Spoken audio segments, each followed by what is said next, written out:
देख रहे हैं लीड इंडिया टीवी न्यूज। सुबह से अब तक की खास खबरें न्यूज अपडेट में। भोजपुरी भाषा, संस्कृति व साहित्य का धरोहर। भोजीबुड.live OTT डिजिटल प्लेटफॉर्म, जहां मिली भोजपुरी फिल्मों की मिठास, घर घर बही लोक संगीत के बाद बहुत जल्द आवत बा भोजीबुड.live।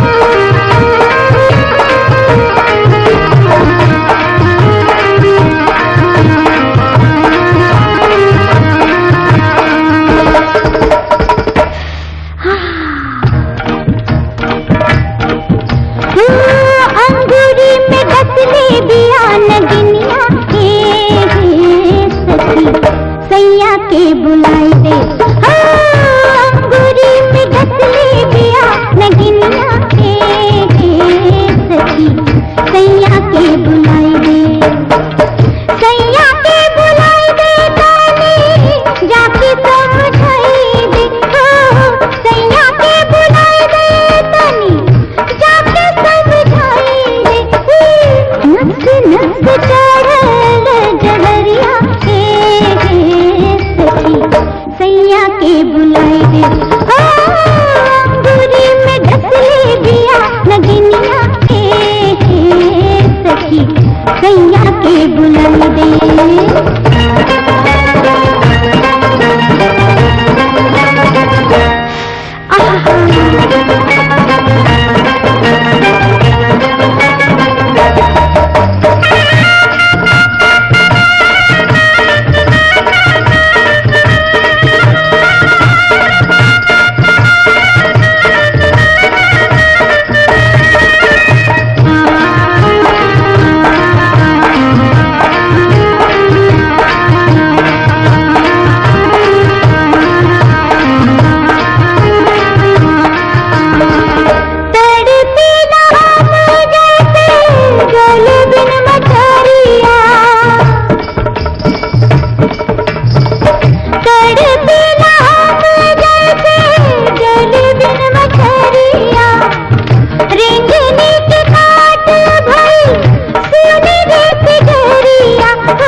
सैया के बुलाई दे, अंगूरी में डसले बिया नगिनिया सखी। सैया के बुलाई दे।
सैया के बुलाई दे, अंगूरी में डसले बिया नगिनिया के सखी।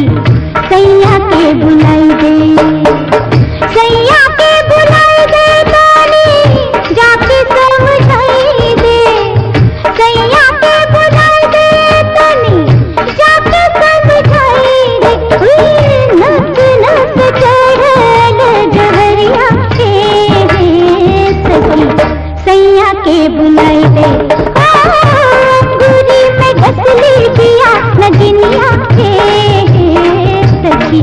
सैया के बुलाई रे। आप देख रहे हैं lead India TV news.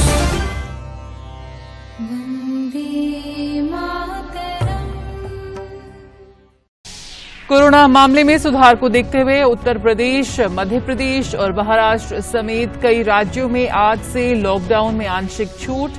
UP के 61 जिलों में कोरोना कर्फ्यू में मिलेगी छूट। 50 दिनों में देश भर में कोरोना के सबसे कम नए मामले दर्ज।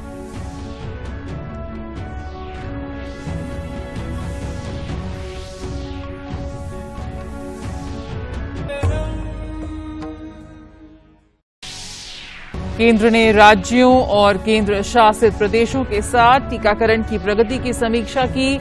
जून में वैक्सीन की उपलब्धता बढ़ाने के बाद वैक्सीनेशन को तेज करने की तैयारियों पर हुई चर्चा।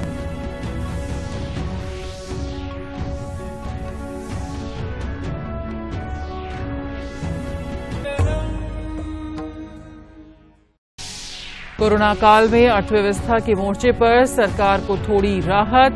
चौथी तिमाही में जीडीपी ग्रोथ रही 1.6%। वित्त वर्ष 2020 और 21 की विकास दर रही -7.3%। मुख्य आर्थिक सलाहकार ने कहा, आशंका से कम रही गिरावट। साल भर की रिटेल महंगाई दर 6%। 8 कोर सेक्टर के आउटपुट में 56.1% का इजाफा। दिल्ली समेत उत्तर भारत के कई हिस्सों में पिछले रात आंधी, तूफान और कई जगहों पर पेड़ पौधे और बिजली के तार टूटकर गिरे। कई जगहों पर हुई बारिश से लोगों को गर्मी से मिली थोड़ी निजात। मौसम विभाग के अनुसार कई जगहों पर और बारिश और तूफान की संभावना।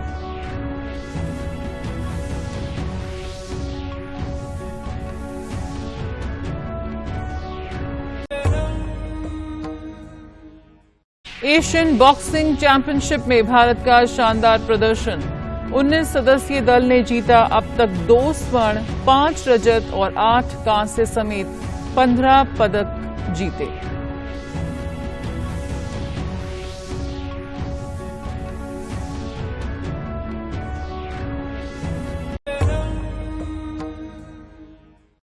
जापानी टेनिस स्टार नाओमी ओसाका ने मीडिया इंटरेक्शन विवाद पर फ्रेंच ओपन से अपना नाम किया वापस।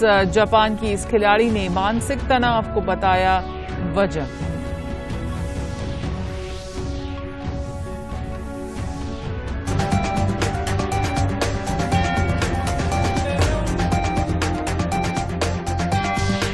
अर्जेंटीना में बढ़ते कोविड के मामलों के बाद कोपा अमेरिका की मेजबानी करेगा Brazil. South America football association ने की घोषणा। ये थी न्यूज अपडेट की खास खबरें। लगातार बने रहिए हमारे साथ। अब हमें दीजिए इजाजत, कल फिर मिलेंगे न्यूज अपडेट की खबरों के साथ। देखते रहिए लीड इंडिया टीवी न्यूज। जय Hind. Subscribe now and press the bell icon. Never miss an update.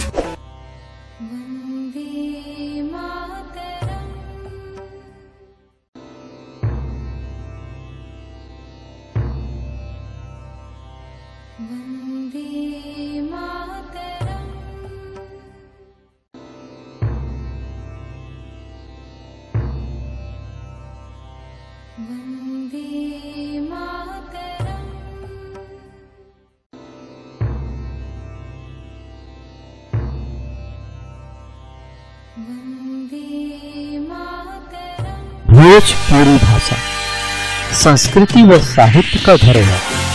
भोजीबुड.live OTT digital platform, जहां मिली भोजपुरी फिल्मों की मिठास, घर घर बही लोक संगीत के बयान। बहुत जल्द आवत बा भोजीबुड.live।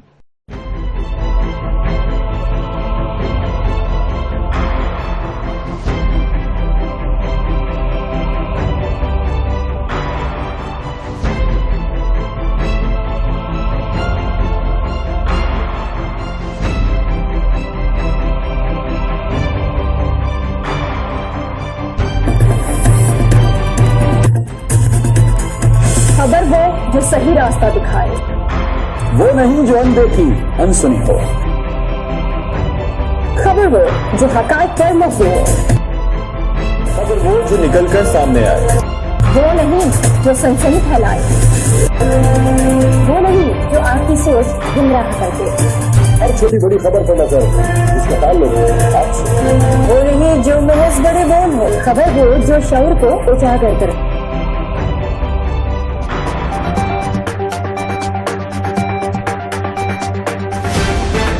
आप देख रहे हैं लीड इंडिया टीवी न्यूज।